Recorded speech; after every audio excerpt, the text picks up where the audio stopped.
happy to have you, man. It's exciting. Yeah, it's an honor to be here. You got the whole Google thing. Is that the real is that real back there or is that a background? It's a background. It's a background. This is our New York office. Oh, it's so cool. Yeah. Okay. All right, we're gonna go ahead and get started, man. First off, I would like to welcome Trevor Noad from Google, Technical Program Manager, and he did some time in the U.S. Army. How about you start off by sharing some of your experiences of transitioning, Trevor? Yeah, absolutely. Yeah. Thank you, Derek. I appreciate it. Yeah. Trevor Noad, I'm a technical program manager at Google. I did retire from the Army after a little over almost 23 years, 22 and change, effective March of 2025, right? I did start at Google in December last year, so coming up on 1 year with Google. I transitioned through the SkillBridge Hiring Our Heroes Corporate Fellowship program, which was amazing. I tell everybody if it was not for that program, I would not be working where I am. That's 100% for sure. Yeah, so quick, background on me. I joined the Army initially in April of 2002, a little bit after 9/11. Knew I wanted to go in, serve my country, fight the war, all the good things. Initially went in as an intelligence analyst. Um, I was in the Guard at first, transitioned to active duty in '06. Decided I want to change in career, so I went psychological operations. Did that for about 6 years, and then I transitioned into counterintelligence, and I was an agent there until I retired. Um, I would say my transition began about 10 years before I actually retired. I wanted to decide what it is I want to do and take steps towards that, as early as possible to kind of get ahead of the curve. So I decided I wanted to make project management my home. That's what I wanted to do. It closely aligned with what I was already doing. And so I went out, got my PMP, started a company, taught other people how to pass their PMP. That led to other consulting opportunities, instructional design, and things like that in the world of project and program management. Um, so a few years back, I was invited to come give a class at Amazon Web Services. So I took leave to do that, and I decided right then that that's what I wanted to do. I wanted to work in tech.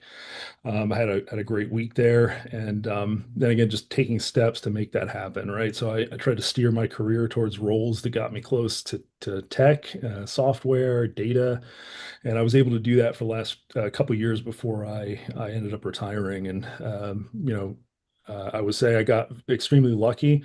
I had a tremendous support structure from the friends and colleagues I met while I was teaching, right, with my company, and then through the transition process, so many people were there to help me along the way.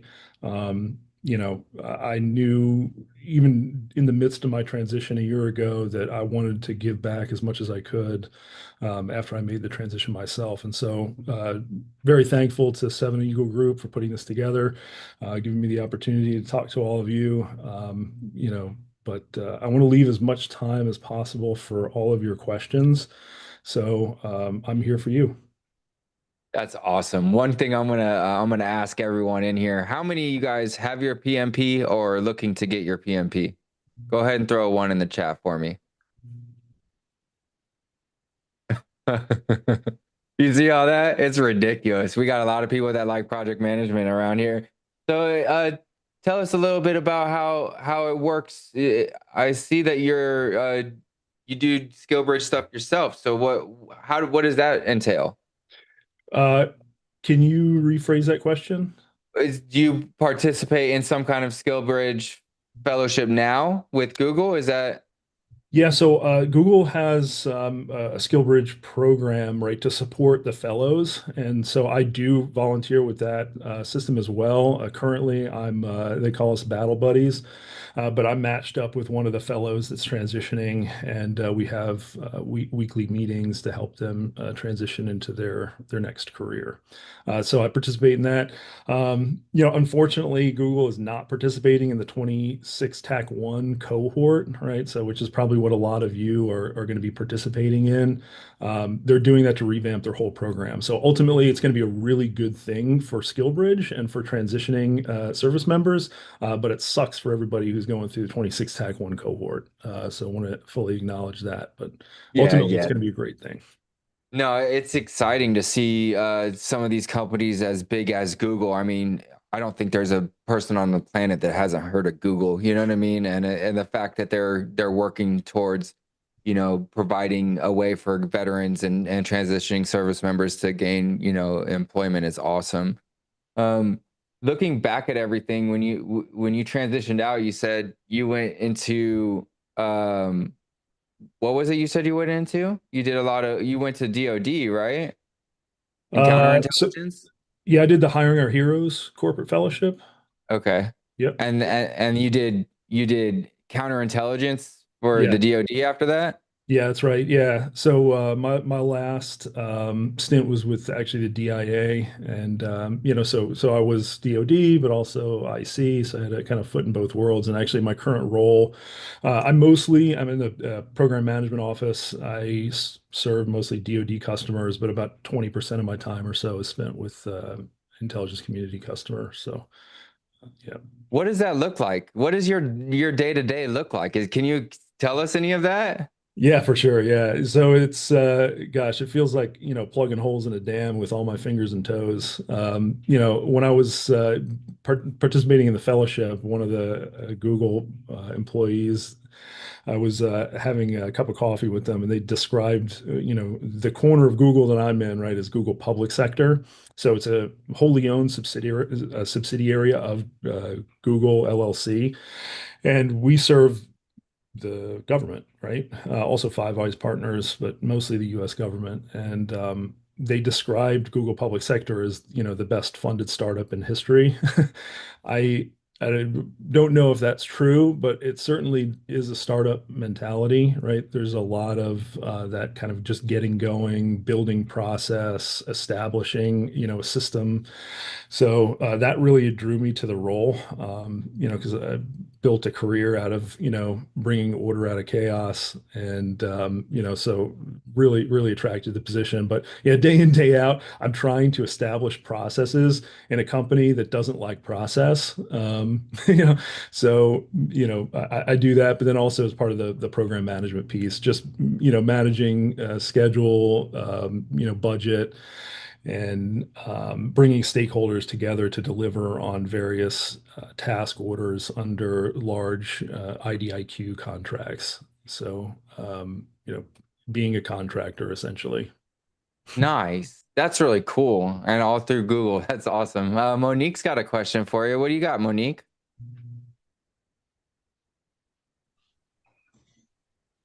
Hello, Trevor. You mentioned that when you joined Google, you had to work with some chaos. So I was just curious on how you brought maybe a change management um, role, what as a role in change management.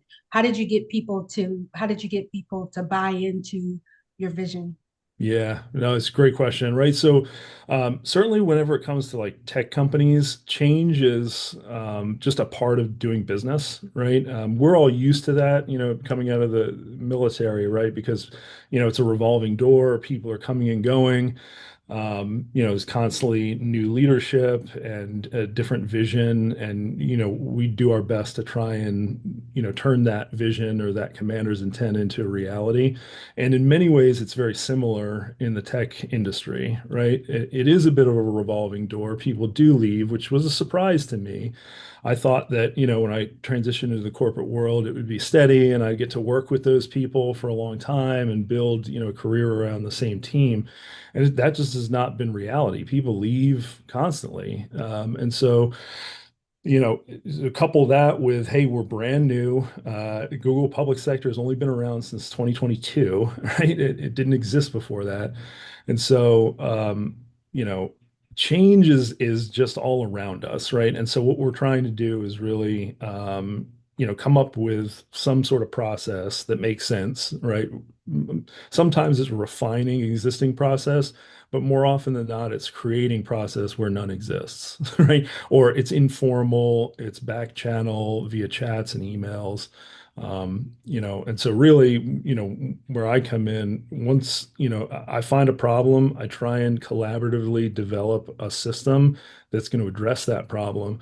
I bring stakeholders together from across the organization who will be impacted by that process, and I try and get them to see, my perspective and then contribute. Right. Some companies are a little bit more directive. Certainly some of our competitors, it's a little bit more prescriptive. Google is not about, like, hey, this is what you're going to do. Like barking orders is not a part of, the culture here. It's much more kind of like everybody's a member of the team and we're all working together and we want to build a consensus and come to the best possible answer. So whenever you're trying to establish something, a lot of people are in the mix, providing their 2 cents. And so, project and program management, right? Stakeholder management is essential.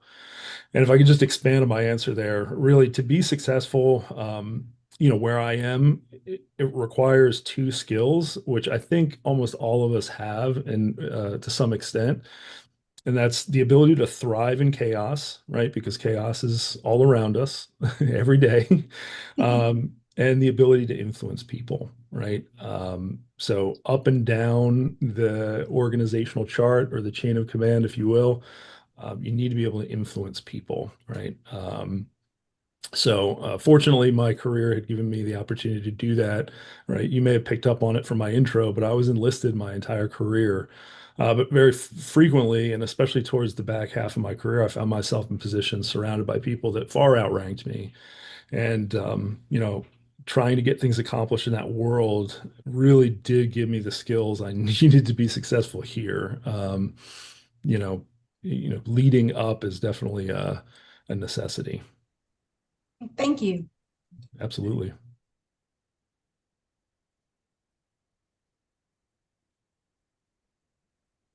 Oh, Derek, you're on mute, I think. Can you hear me now? Yes, I can. Oh, I'm so sorry. Really? I was saying, how do you keep the confidence to keep on moving forward with something when someone is throwing when people are just throwing ideas at you, and how do you keep your footing? Like, what do you do? Man, that's a great question. Yeah, I mean, you just trust your ability. I will say, and all of you probably will experience this to some extent, is, you're going to feel that imposter syndrome. And for real, I still feel that every day. Um, you know, it's a big change, right? You're coming out, especially if you're retiring, I would say it's a huge change, right? So for the last 20, almost 23 years of my life, I had made sense out of that system, right? Like I was in the army, that I knew how the army worked. I knew how to play the game. I knew how to succeed in that system. And I was thrown into another system which has some similarities, but a lot of differences. And it was all new to me, right? And so, trusting that you do have something to offer, right? You do know what's going on. And more often than not, like we are conditioned to work really hard and not complain a whole lot.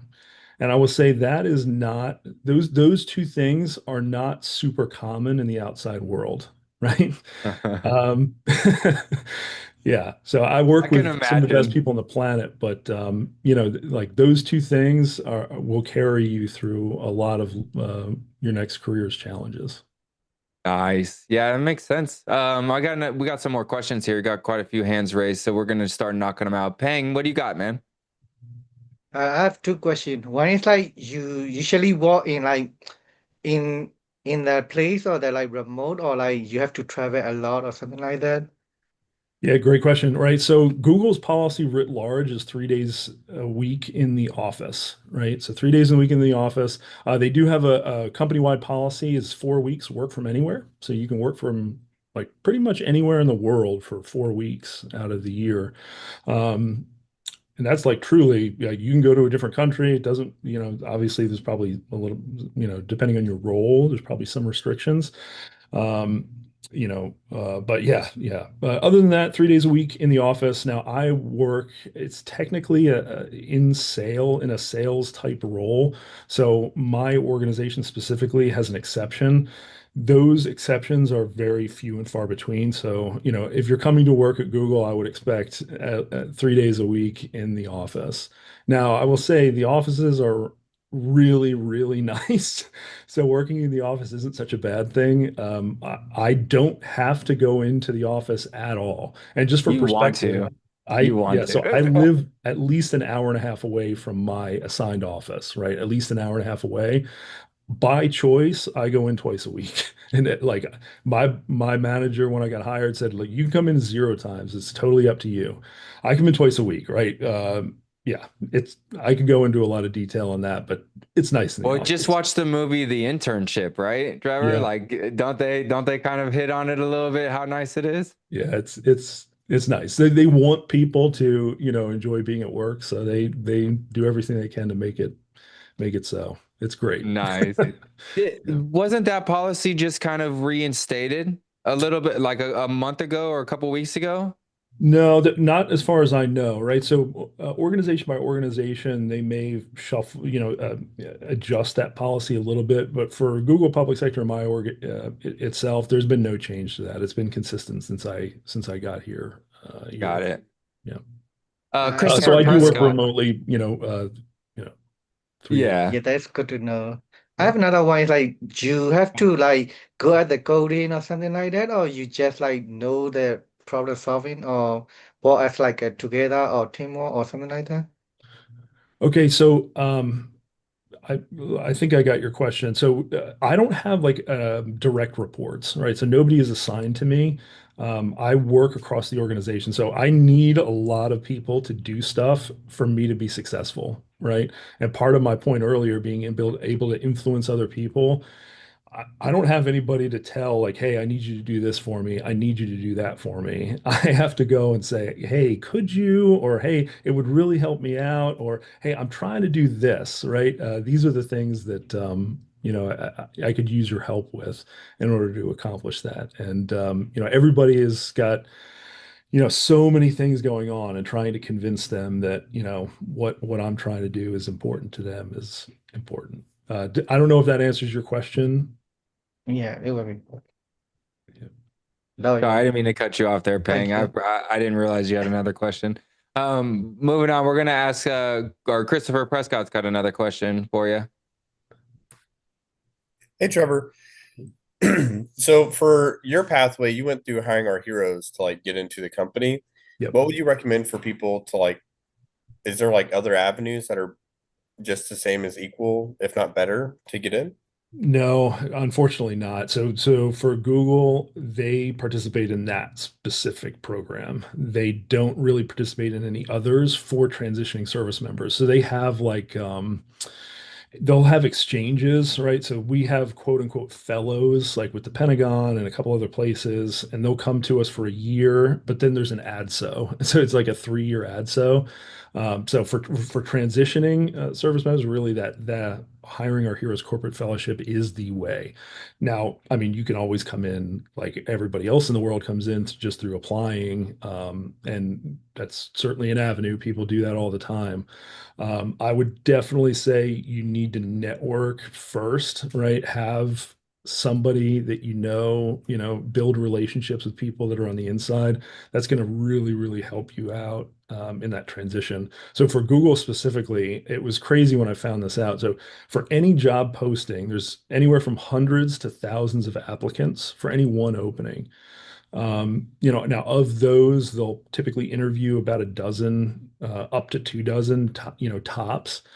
And that's on the really, really high end. And then of course, only one person gets an offer. So like statistically speaking, it's very, very difficult to come in just off the street. It does happen, so it's not impossible.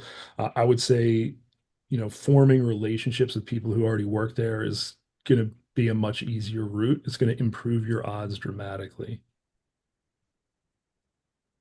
Awesome. Thank you. Absolutely. Do you Do you feel like there's a large turnover at Google? I mean, it sounded like you said it seems like a lot of people are in and out all the time. You feel like it's a pretty heavy turnover on a regular basis? I would say generally there is turnover. Now, for me, it's a little bit unique, right? Because when I came in, everybody had been together, right? Since the company was brand new, Google Public Sector specifically, and so now we're 3 years in, right? So the people who've been there from the beginning have been there from the beginning, and just like all of you, right? Sometimes we get that itch after a few years, like we want to try something else.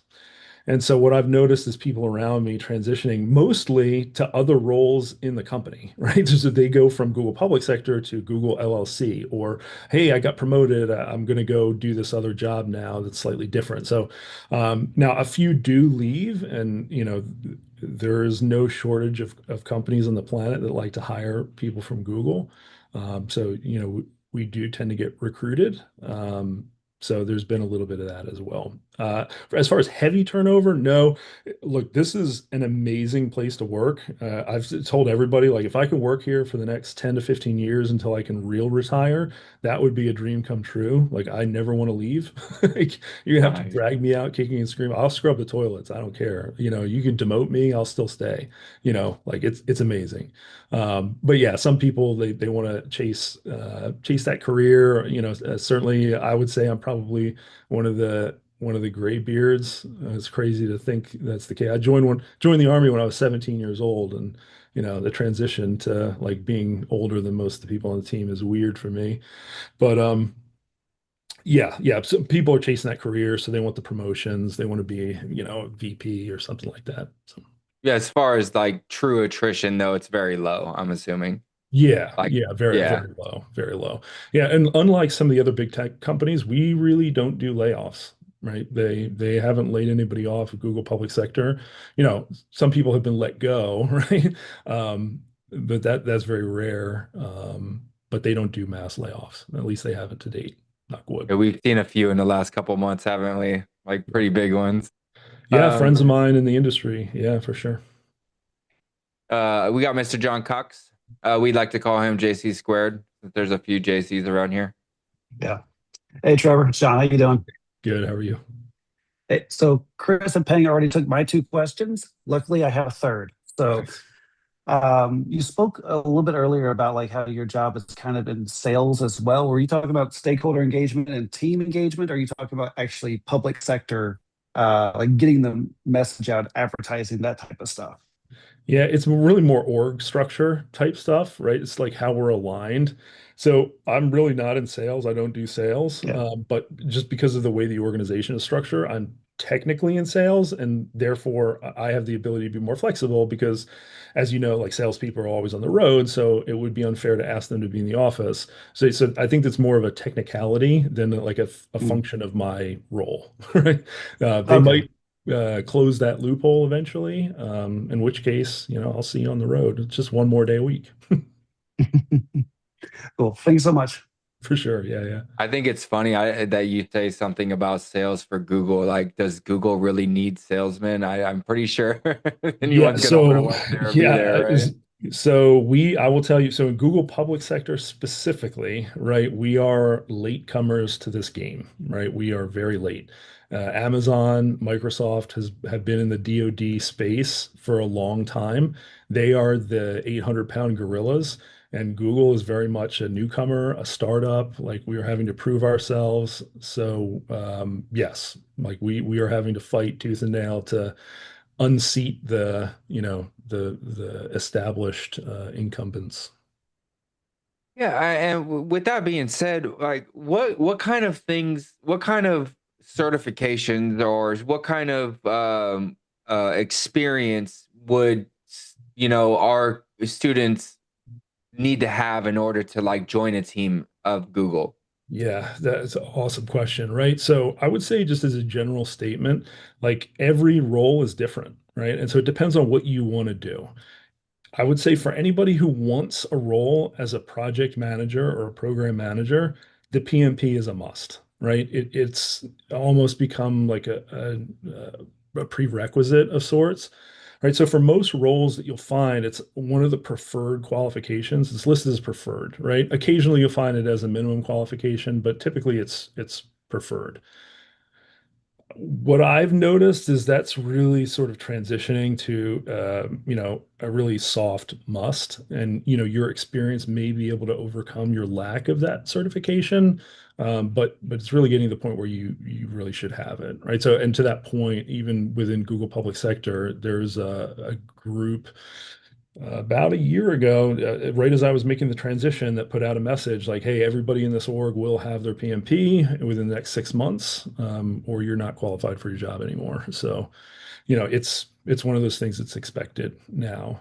So I would say, if you want that role, you should get the PMP. You should get it.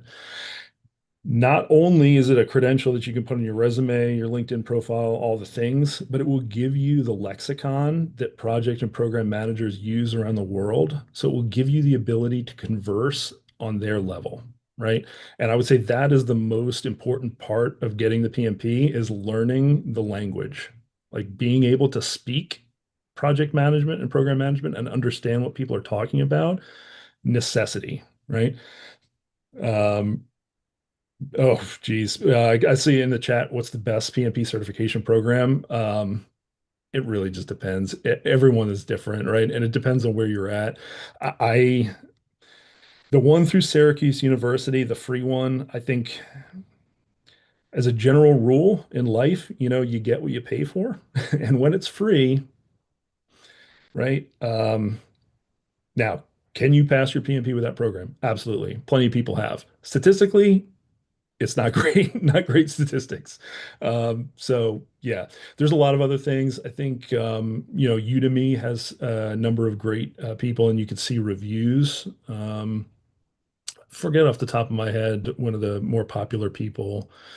Um, yeah, many courses are offered. Yeah, Coursera has one, sure. Yeah. I would say Google's project management cert is something that people would think that they have to get for a role as a project manager at Google. Guess how many people asked me if I had that gone through that class? Have you gone through that class? No. No. They don't care, but they do care about the PMP, right? That Yeah. was listed on the job rec. So, yeah. Oh, I know this might be outside of your realm a little bit, but does that include like IT jobs as well, like cybersecurity? Like, are they expecting Sec plus, Net plus, A plus for like cybersecurity stuff, or what? Yeah, great question. It depends on the role. It really depends on the role. If you want a role, right, where in cybersecurity, then you better have Sec Plus. I mean, it's just like, if you want to be taken seriously for the role, you have to have the certifications required, or that are common for people that have that role. So I wouldn't, sometimes transitioning service members, I've noticed, like, try and go out and get every cert, and I think it's a situation where you prefer quality over quantity, right? I think step one is deciding what you want, in your next career. Like, what do you want to do? Make the decision and then throw everything behind that, right? Commit to excellence in pursuit of that goal. So if you're committed to being a project manager, you should pursue the PMP. If you're committed to being cybersecurity, you should have Sec Plus and maybe CISSP or some other certs, right? Just depends on the nuances of the role that you want. But I think in all things, focus is important, right? Pick what you want and then really like relentlessly go after it. I think. That's what I did with project management, specifically program management. And fortunately, I got several years head start. And honestly, that's one of the reasons why I'm here.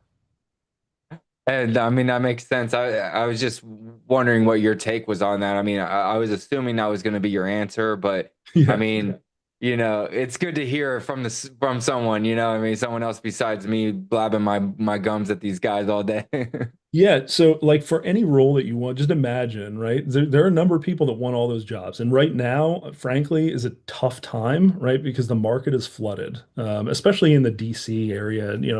Around the world, it might be different, right? But my world, I've been in the DC area since 2015, so for a decade now. Oh my gosh, over a decade. And yeah, it's a weird time because of the administration, things that are going on. There's a lot of former government employees that are kind of looking for work work elsewhere. And so the market is just absolutely flooded. So just put yourself in the shoes of a hiring manager. Like, what would I want to see on a resume to, decide that I want to even interview somebody, let alone hire them? Yep. Total sense. Makes total sense. You got Timothy Bonner. Tim, you got a question? Yeah, how's it going, Trevor? Thanks for coming to talk to us. Yeah. So you were talking about how, having your PMP certification for like PM stuff is like the unofficial need. I just got my PMP recently because a lot of the jobs that I was looking at looked like they required it. Yeah. The one thing that I've been noticing though is a lot of them want you, in addition to having your PMP, X amount of years using it. Can you use the years that you used on the application where you were kind of doing that project management but didn't officially have it, or like how do you get around that experience hurdle? Yeah, right. So part of it is just acknowledging, like what is a project? So what Project Management Institute tells us is that a project is a temporary endeavor undertaken to create a unique product, service, or result, which is sort of most of what we do in the military, right? Pretty much any role could fit into that very broad umbrella. But beyond that, right, were you involved with large scale efforts to get stuff done, right? If you were involved in large scale efforts to get stuff done, you have some experience managing projects, right? Now, to what extent did you lead those efforts, right? Or were you a participant in those efforts? And that's really kind of where that's where the rub is. Everybody's coming at this from a different background, right? And your experience may better align with like more of a project team member than a project manager. So I can't like say for sure like you can use that experience because I don't know what you put down. But you need to be prepared to talk about the things that you did to lead those projects or programs that you were charged to lead. And you need to be able to tell that story both in a resume and an interview. Does that answer your question? It does. Thank you. Now, I also want to acknowledge, right? So we all have gaps, right? So when I was in, even though I was managing projects and programs, I didn't have to worry about the budget, right? That's not something that I had to do. And so that was a weakness that I needed to kind of, I'm still, right, learning about and trying to fill in those gaps. So part of it is doing a self-assessment, knowing where your weak spots are, and then taking steps to close those. So I do want to touch on two things at some point, and that's, your resume and the interview process, right? So if you're seeking a job in tech, your resume has to be way better than what like the SFL to TAP classes are going to teach you to do, right? Yeah, we completely understand that, and any advice that you have for us would be, well received. We do have a lot of training that goes into it, but if there's something specific that you would like to share with us about the resumes and the interviews for like PMP, that'd be great. Yeah, so I could go on for probably a while about resumes and interviews, right? I would just a couple of things that I see from a lot of service members transitioning, right? If you start off that paragraph in the top half of your resume with like experienced leader, proven leader, something like that, please don't. Everybody does that. It looks like everybody else's. It will immediately be disregarded, right? So one of the things that you need to keep in mind, right? And this is my opinion, right, based off of what I've seen. I think the TAP process, the typical transition process, does a really good job in preparing you to get a job for a defense contractor, right? Like if that's your goal, and there's nothing wrong with that, please, like there's absolutely nothing wrong with that. If that's your desired career path, then what they are doing is perfectly fine, right? What I'm talking about is if you want to compete against the best people on the planet, right, for jobs that everybody wants, like your resume has to be better than everybody else's, right? By a long shot. And so specific things, right? Everybody tells you to be, provide data, speak in metrics, show impact, right? Every single one of the bullets, and I would say really more than that, every word that you choose on the resume, front and back, whatever, if it's a 1 page, 2 page, it needs to have achieve something specific, right? It needs to speak towards to a requirement of the job, either minimum or preferred qualification. It needs to demonstrate skills, experience, or aptitude that speak directly to those things. If it doesn't, it's wasted space, right? And so another thing I see is like people list skills, and so it's like this bulletized list of words.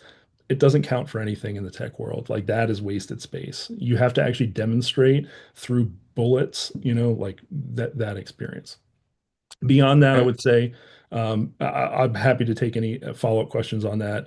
I guess I'll open the floor. Any questions about resume stuff before I transition over into interview stuff?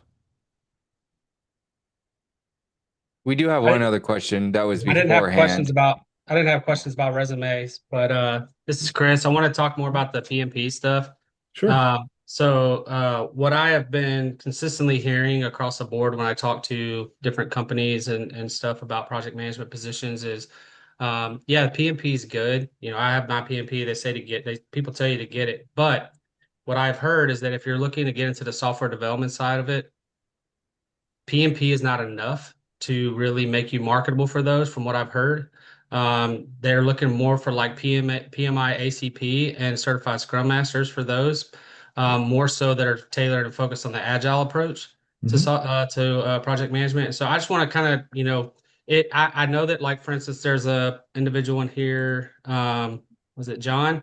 He's thinking about doing project management for IT roles. Yeah. So would you tell him to get his PMP, or should he go straight to like PMI ACP? Should he go to be a certified Scrum Master first? Where should he put his efforts, for somebody that's looking to go that route? Yeah, great question. Right. So number one, like the context for that question it comes from a place of just a little bit of ignorance, and I don't want to be, disrespectful to anybody, but the PMP now is more than 50% agile, right? So you're going to get a lot of agile in preparation for the PMP exam, right? Yep. You're going to get, in many cases, more agile knowledge and questions on the PMP than you will in Certified Scrum Master, right? So Certified Scrum Master is a Control F test. It's open book, right? So any one of you can go out and it's pay to play, right? So you can get the course, take it for a couple of days, go and get the test and Control F your way, find, right? Control F find. Your way to that cert. Like anybody can get that. So it's not super challenging. The PMP is challenging because you actually have to remember stuff. It's closed book, right? It's proctored exam. You actually have to study to pass that exam, right? Unless you're a very gifted learner, you will have to study. And so the benefit of that study is you actually learn the terminology, you learn, the nuances of it, and that's the benefit. I would say if you're looking for a role specifically in software development and you know that it's going to be an agile approach, yeah, to go take this Certified Scrum Master. PMI offers the ACP. It's a little bit harder, but it counts for the same as a Scrum Master. So if you're just looking to check a box on a resume, Certified Scrum Master is probably your best bet. If you're looking to really like learn about project and program management, I think the PMP is going to be a better for you in the long run. And so I guess the ultimate answer would just depend on your timeline. Do you need it in weeks, or can you take the month or so it's going to take to study for the PMP? Thank you for that. Appreciate you. Absolutely, for sure. Cool. Awesome. That's Interview me stuff. muted again. Sorry, Trevor. No worries, Derek. Yeah, go Yeah, for if it. you wanted to hit on some interview tactics and stuff like that, that'd be really good. Or even some more resume stuff that you feel like could stand out for these guys. That'd be awesome. Yeah, let me talk about the interview real quick, right? So you should be practicing now for the interview. You should be practicing preparing now for the interview. I've noticed too many people wait until they actually have the interview scheduled to start prepping. That's too late, right? It's too late. You need to be prepping now. You know, the way that I prepared, right? So just a little bit more background. I interviewed for two jobs during my transition. One was a project manager at AWS. One was the one I currently have at Google. I got both offers. The interview process is extremely difficult at these companies. Like it's extremely difficult. You have to prepare, right? Like you have to spend a significant amount of time in preparation for those interviews. So what I did is I went back through my career. I tried to think of all the projects that I had run, and I tried to explain my experience out in that star format. Now, throughout the transition process, like it's preached to us, use the star format, use the star format, use the star format. You know how many mock interviews I've done over the past year for other people looking for roles in Google? Like I can't I can't count them on all my fingers and toes. Guess how many of those people used the star format? None. Zero, right? It is mind-boggling to me how we can be told over and over to use it, but we don't actually use it.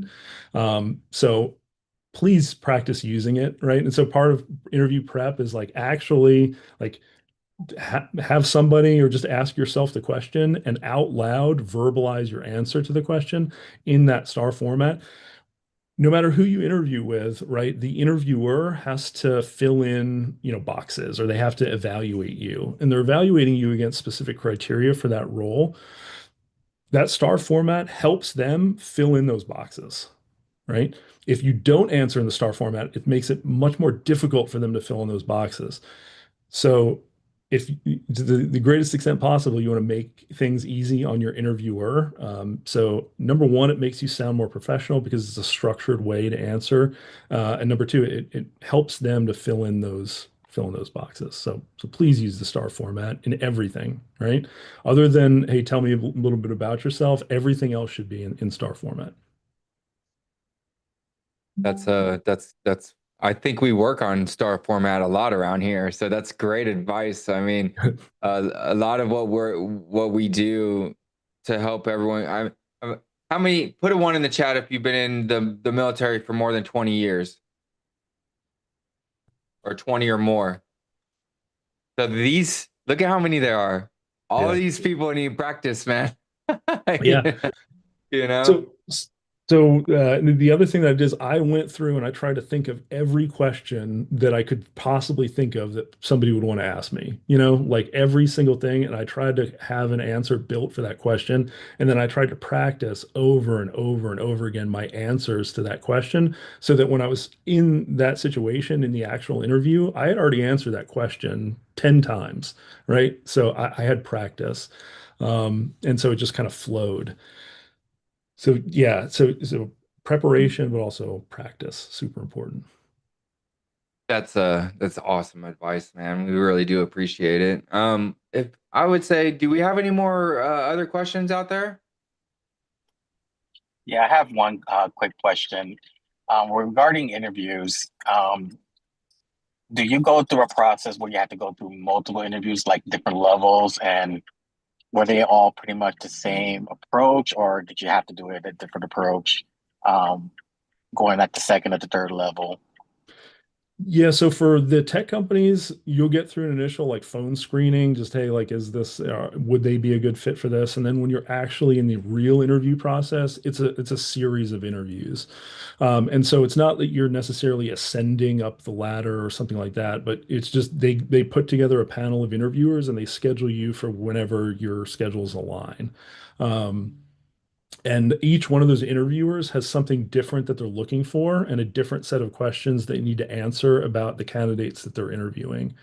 And so, like, the way that you answer questions for each one of those people is exactly the same. You use the star format. It's just they're looking for different things. And sometimes they'll tell you, "I'm going to be asking you questions about whatever," and so it kind of primes you a little bit. Other times you just figure it out as they ask you questions. But yeah. So just to put in perspective, right? By the time I interviewed for my role at Google, I had a little over 36 pages of single, not double spaced, just single spaced, like bullet point format answers to all the questions I dreamed up. So it was I forget how many words. I don't know. Now, I probably a little overkill, but I didn't want, if I wasn't going to get the offer, it wasn't going to be for lack of prep, right? And so part of it, you got to out prepare your competition. That's awesome. Monique's got one question. I just wanted to know, since you've been a project or program manager, what's been your most personally impactful or meaningful, your favorite project or program you've worked on? Oof, that's a good question, right? So, this is kind of peek behind the curtain of Google public sector a little bit. So when I came on board for my fellowship, right, this is the situation, right? Okay, Trevor. So we have salespeople in the organization selling things that the rest of the organization does not have the resources to support, right? And they're promised those things within a timeline that we can't achieve. We need to align the organization, right, to be able to say, with authority that yes, we can support this deal before we agree to it. Right. So I had to put together a deal qualification program, right, that brought in stakeholders from the different organizations underneath Google Public Sector and also product from Google LLC, right? So a lot of the products that we sell are derivatives of what's available through Google Cloud, right? So even though Google Public Sector is a completely different company, in many ways we're beholden to Google Cloud because they're the ones that have all the engineers and all the resources to build all the things, right? And so it's this weird relationship where we're asking them to do things for us, and they're under no obligation to actually do them, but they're required for us to be able to sell to our customers. Right. So aligning, the sales team, the services team, the engineering teams, the PMO team, right, and product from Google Cloud, is a large undertaking. There's a lot of stakeholders at different levels, and there's different types of products which have their own nuances, right? And so, in a really broad brushstrokes overview in a nutshell, I brought them all together. I have a plan. I've established weekly meetings where we bring stakeholders together to discuss it, trackers, so that anybody can kind of at a glance see where we're at, what's in the queue, who has the action, stuff like that. And so building that from scratch up to where it is now has probably been one of the most rewarding things, because it has enabled me to interact with leaders from across the organization, so that's been really fun for me. Excellent. Thank you. Yeah, absolutely. So while not customer facing, that was my SkillBridge project that turned into a long-standing responsibility. That's really, really, really cool, Trevor. And I'll be honest, man, we really do appreciate you coming out here and spending some quality time with us out of your busy day. Hopefully, didn't keep you from driving into work, did we? No, you're good. You're good. Hey, just to kind of put it out there for the rest of, if you want to connect with me, please do. If you want to reach out, please do. If there's something that I can help you with, I'm happy to do that. It's been amazing to me, really throughout my transition and even after, like how the veteran community kind of supports each other, helps each other. It's amazing. So just know that you all do have a support system in place, right? At whatever company you join, or even if are in transition for a little while, there's people out there that really want to help you, want to see you succeed. And you can certainly count me among that group. Thank you so much, Trevor. That's awesome. That's really, really awesome. I let's put a one in the chat if you're going to connect with Trevor on LinkedIn right now. Boom, boom, boom, boom. All day. All day. Look, someone put it in there too. Someone throw it in there again. Trevor Noad right there in the chat again. Who had that in? Because we got a bunch of ones in there. Thank you, John. Appreciate you. There you go. There's a couple of people. Yeah, connect with him. Pick his brain. He's obviously got a lot of good knowledge up there. So we do appreciate your time. Thank you so much, Trevor. Feel free to reach out if you if you want to come back on here, man. For sure. All right. Hey, thanks all. Appreciate it. Good luck to you. Thanks.